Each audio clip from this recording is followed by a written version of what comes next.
city. One thing I love about God, God ain't gonna scatterbrain himself around. That God always have a plan, and God always have a destiny. The Bible says in Samaria, he went to a place, elder, that was called Sychar.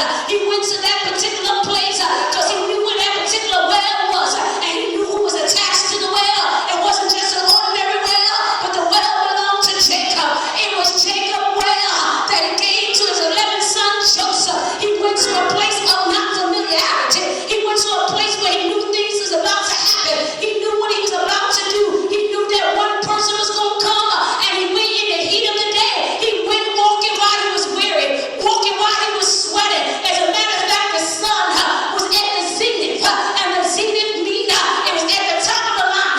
It was at the heated point of the day, and here comes this lady in the hot of the day, coming to draw water.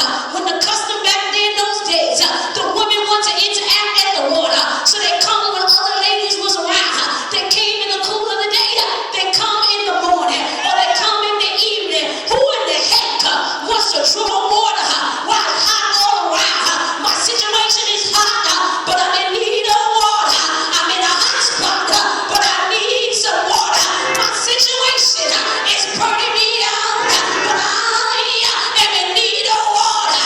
I'm in need of assistance. I'm in need of help. I need somebody to help me. I need.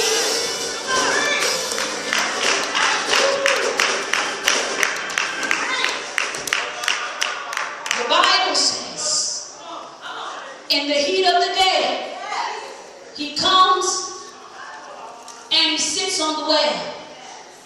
The woman comes, get this, at the appointed time.